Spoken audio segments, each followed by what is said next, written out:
नागा साधुओं को लेकर सबसे बड़ा मिथ क्या है? एक तो ये है कि नागा साधुओं को आप अघोरियों से कंफ्यूज ना करें। एक सबसे बड़ा मिथ ये है कि नागा साधु मतलब नंगा, ऐसा नहीं।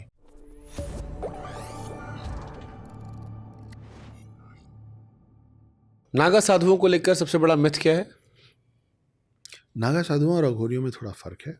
नागा साधु ये काला जादू, तंत्र मंत्र, शमशान में बैठना, ये सब कुछ नहीं करते हैं। वो साफ सुथरे जगह पे रहते हैं, पहाड़ों में रहते हैं, जत्थे में रहते हैं, अखाड़े बोलते हैं, अखाड़ों में रहते हैं। अघोरी अलग है, लेकिन हम लोगों को अपने लोगों की, अपने पूर्वजों की इतनी कम समझ हो गई है कि हमको लगता है कि अघोरी नागा जो एक जैसे दिखते हैं वो एक जैसे हैं। बिल्कुल एक जैसे नहीं, वो अलग अलग है। तो सबसे एक तो ये है कि नागा साधुओं को आप अघोरियों से कन्फ्यूज़ ना करें।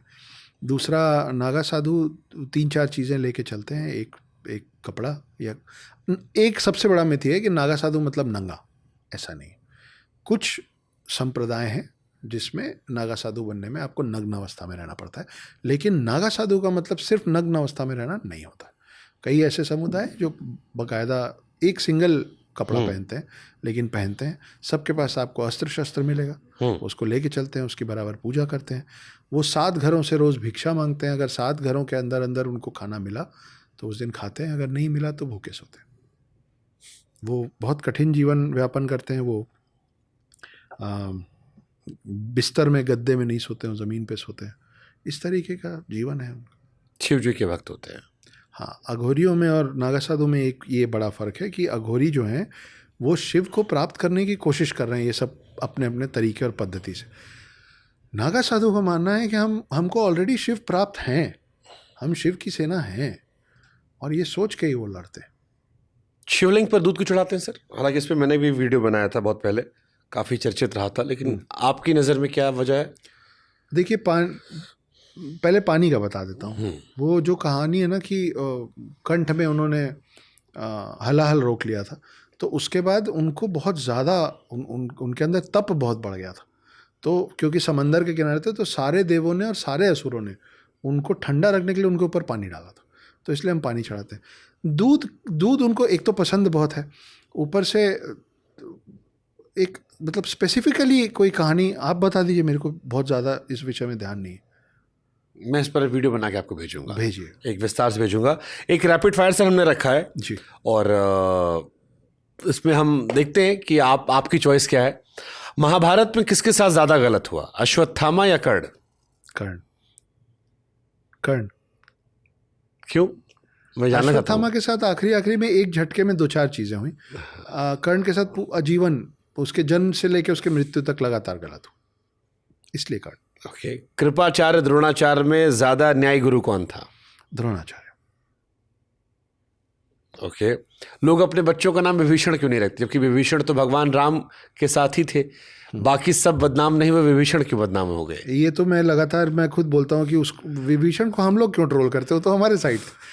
उनको तो लंका वाले ट्रोल करें ना। हाँ। तो हमारा साथ दिए थे। तो लेकिन वो घर का बेदी लंका ढाए वाली बात है, तो इसलिए विभीषण का नाम रखने से लोग बचते हैं कि हर घर के अपने सीक्रेट्स होते हैं, और विभीषण नाम के साथ ये जुड़ा हुआ है कि वो घर के सीक्रेट्स बाहर ले जाएगा। ओके। अगर कोई एक किताब आपको रिकमेंड करनी हो कि सबको पढ़नी चाहिए, जी, कौन सी होगी? अपने किताबों के अलावा या अपनी भी कर सकते? कोई भी।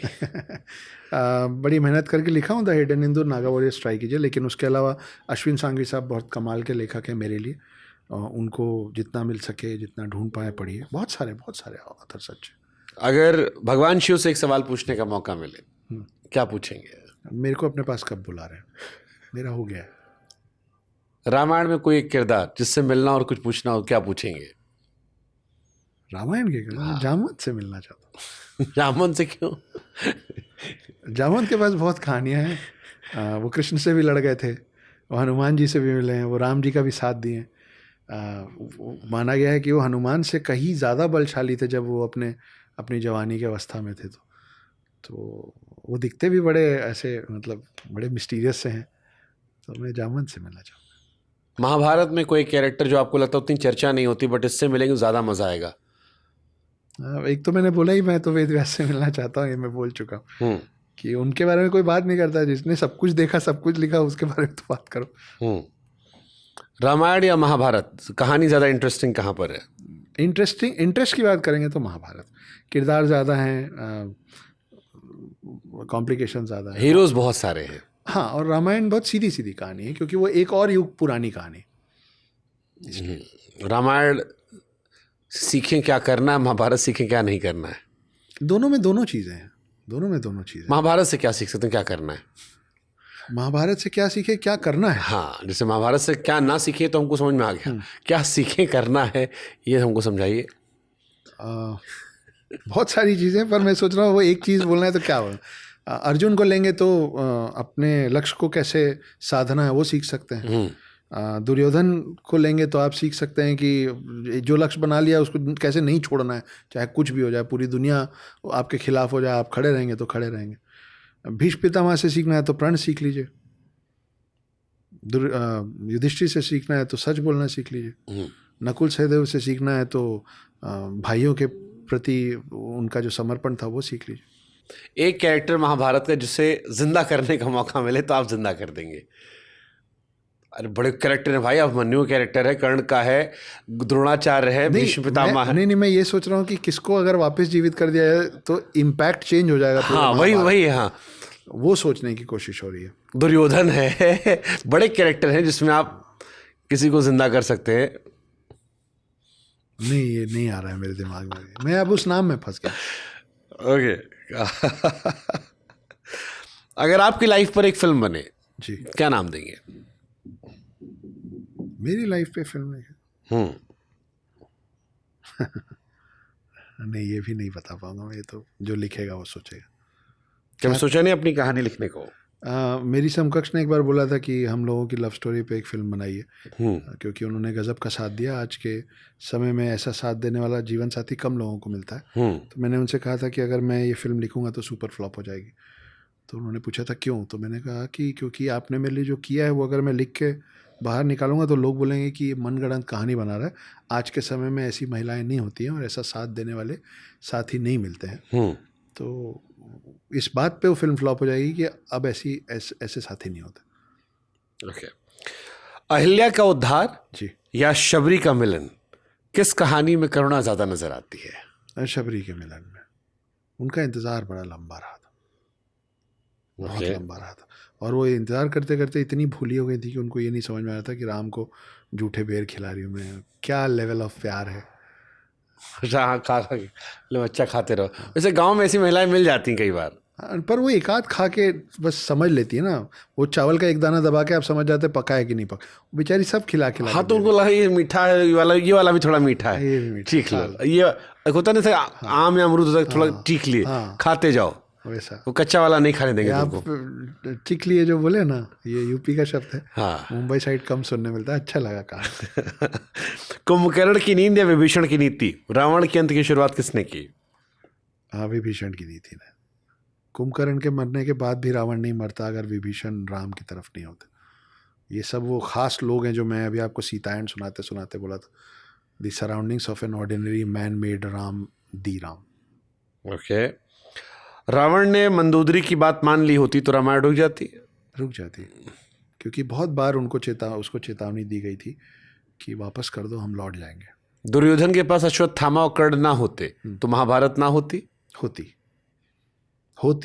अगर दुर्योधन की तरफ 99 भाई नहीं होते, एक तो इधर आ गए थे तो बचे 98, है ना, उनको मिला के खुद 99, दुर्योधन की तरफ बाकी 98 भाई भी नहीं होते, वो अकेले भी खड़ा रहता तो लड़ता।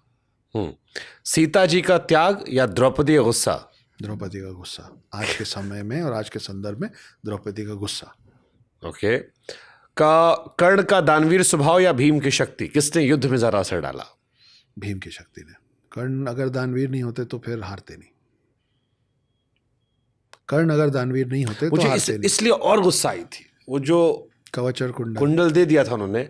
मुझे लगा यार एक आदमी को जीवन में कुछ नहीं मिला और जो एक चीज उसके पिता ने दे दी वो भी उसने उतार के दे दिया, उसे भी उसको छल से ले लिया गया, भावुक करके। आपने उसको युद्ध की नीतियां पढ़ा दी, युद्ध की नीति में ऐसा ऐसा ऐसा होता है और ऐसा ऐसा करोगे तो यही। और परशुराम से भी तो श्राप मिला था ना कर्ण को कि जब सबसे ज्यादा मेरी विद्या की जरूरत पड़ेगी तो भूल जाओगे। वो भी गलत था वो उसके साथ। नहीं, वो तो दोनों लोग अपनी अपनी जगह सही है उस कहानी में, कम से कम। हाँ, बट अगर वो सीखने जाए, बिच्छू काट लिया वो, मतलब आप ये सोचिए कि अब मेरे गुरु को बिच्छू ना काटे इसलिए मैंने दर्द सह लिया। वो तो अच्छा किया ना उन्होंने, लेकिन वो पहुंचे तो वहाँ झूठ बोल के ही थे। परशुराम जब भीष्म पितामह से युद्ध हार गए थे, भीष्म पितामह, द्रोणाचार्य और कर्ण, ये तीनों परशुराम के शिष्य रहे, है ना। तो जब अंबा अंबिका अंबालिका वाली कहानी में जब भीष्म पितामह से लड़ने पहुंचे परशुराम और भीष्म पितामह जीत गए, तो वो ऐसा हो गया ना कि गुरु गुड़ रह गए, चेला चीनी हो गया, कि हमको तुम हरा दिए, हमसे सीख के। तो उस दिन परशुराम ने ये प्रण ले लिया था कि अब किसी क्षत्रिय को कभी नहीं सिखाऊंगा। उसके बाद कर्ण है, भीष्म पितामह के बाद द्रोणाचार्य को सिखाया जो ब्राह्मण थे। उसके बाद कर्ण है, सूत पुत्र बन के आए, सीख लिया सब कुछ, बिच्छू काटा, हिले नहीं। जब वो खून बहते बहते पहुंचा और तब इनको समझ में आया कि ब्राह्मण या कोई और सूत पुत्र कोई भी होगा, ये इस तकलीफ को झेल ही नहीं सकता, हो ना हो क्षत्रिय। तो वो, और उस समय तक कर्ण को मालूम था वो कौन है। तो फिर परशुराम ने बोला कि तुमने मेरी विद्या झूठ बोल के लिए, जब सबसे ज़्यादा ज़रूरत पड़ेगी तो भूल जाओगे। तो फिर युद्ध में जो जिस दिन सबसे ज़्यादा ज़रूरत थी कर्ण को,